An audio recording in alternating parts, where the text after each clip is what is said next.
आपल्यासोबत उद्धव बाळासाहेब ठाकरे शिवसेनेचे ज्येष्ठ नेते चंद्रकांत खैरे आहेत.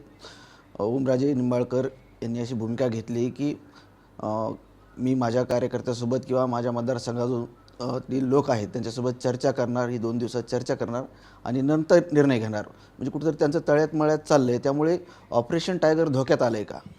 हां, ऑपरेशन टायगर धोक्यातच येईल. जर तो नाही आला वापस तर मग ते सहा जर असेल तर त्यांचं ते गट फॉर्म होऊ शकतो, नाही तर होऊ शकत नाही. पण गेला कशाला? आमचं म्हणणं गेला कशाला? इतकं उद्धव साहेबांनी प्रेम केलं तुझ्यावर, आदित्य साहेब प्रेम केलं तुझ्यावर, इतकं असताना आम्हीसुद्धा प्रेम केलं तुझ्यावर, तर कशाला जायचं? निकाल आज उलटाच लागला. निकाल उलटा लागल्यामुळे आता शेवटी काय झालं, तुम्ही जगदंबेची शपथ खाल्ली तुळजापूर भवानीची आणि ती खोटी शपथ झाली. कारण शपथ खाऊनसुद्धा गेले म्हणजे हे खोटंच झालं ना. म्हणून जगदंबेने तुम्हाला त्या ठिकाणी हा धडा दिला.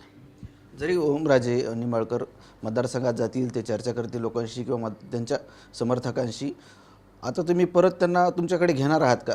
नाही, तो मानाने उद्धव साहेबांचा प्रश्न आहे. तो उद्धव साहेबांनी जर घेतलं तर काय आम्हाला काहीच हरकत नाही.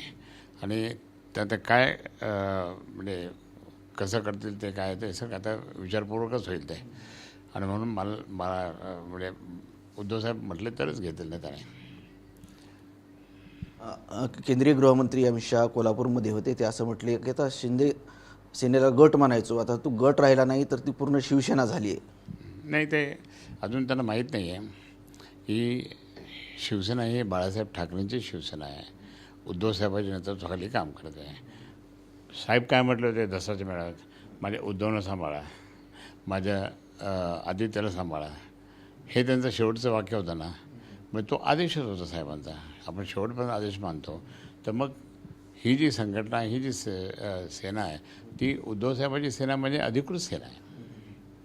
त्यामुळे यांनी कितीतरी तोडफोड केलं तरी काय होणार नाही. उद्धव ठाकरे यांनी भूमिका घेतली होती की काँग्रेससोबत जाणार नाही, विलीन होणार नाही. परंतु आता कुठेतरी उद्धव ठाकरे काँग्रेसच्या मांडीवर जाऊन बसलेत असं अमित शहा म्हटले. अमित शहाला काही समजत नाही. त्यांना कळत कसं नाही आहे. ज्यावेळेस त्यांनी सांगितलं की आम्ही 27 वर्ष त्या ठिकाणी BJP बरोबर होतो, तर आम्ही कधी तिथे त्यांच्याबरोबर गेलो नाही. म्हणजे विलीन झालं नाही आमचा पक्ष. तर काँग्रेसबरोबर कसं होणार? काँग्रेसबरोबर तर आम्ही आत्तापर्यंत लढलो ना. काँग्रेसबरोबर फाईट केली असेल तर फक्त शिवसेनेच केली, उद्धवसाहेबांनी केली, बाळासाहेबांनी केली. हे कुठे भाजपवाले कुठे होते, आतून मिळून द्यायचे होते. पण त्याच्यात काहीच ताकद नव्हती त्यांची. म्हणून मला हे सांगायचं की अमित शहा त्यावेळेस म्हणजे खूप ज्युनियर होते त्यावेळेस अटलजीच्या काळामध्ये. त्यांना माहिती आहे. पण अटलजी सगळ्यांना घेऊन चालायचे. तरी पण त्या ठिकाणी असं म्हणायचे नाही की तू ह्या पक्षाचा, तू ह्या पक्षाचा. पण आज मात्र त्या ठिकाणी तसं होतं आहे. आणि म्हणून मला या ठिकाणी तेच सांगायचं की कधीही त्या ठिकाणी असेल तर शिवसेना उद्धव बाळासाहेब ठाकरेच त्या ठिकाणी ही संघटना अधिकृत आहे. भलेही 5-6 जज येऊन गेले सुप्रीम कोर्टाचे, त्यांनी न्याय दिला नाही. आम्हाला दुःख होतं ते. 4 वर्ष पेंडिंग पडतं निकाल, 4 वर्ष. त्याच्यामुळे हे सगळं झालं ना. जर त्यांनी त्याच वेळेस केलं असतं सन्माननीय चंद्रचूडनी जर त्याच वेळेस केलं असतं तर बाकीचे हे भांडणं झाले नसते ना. मग तुम्ही लोकशाही बुडवायला लागले. एका व्यक्तीने सांगितलं की सुप्रीम कोर्टच त्या ठिकाणी ह्या सगळ्याला कारणीभूत आहे. राज ठाकरेंचं एक वक्तव्य समोर आले की अमित शहा 2029साठी स्वतःची तयारी करत आहेत. त्यामुळे ठाकरेंचे 6 खासदार शिंदेंच्या शिवसेनेत जात आहेत, भाजपमध्ये नाही. भाजपातच अंतर्गत ज्वालामुखी पेटलेलं आहे असं राज ठाकरे म्हणाले. राज ठाकरे साहेब बोलले ते अगदी बरोबर आहे.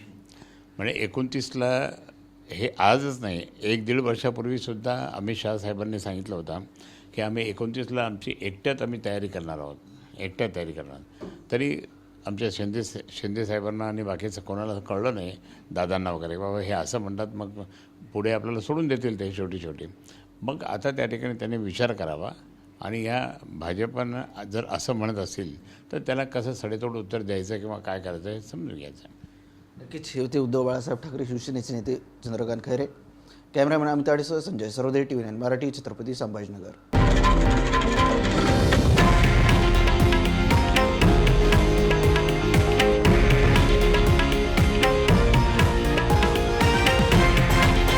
हे आहे देशातील नंबर 1 न्यूज नेटवर्क आणि आपण पाहत आहात TV9 मराठी, एकमेव.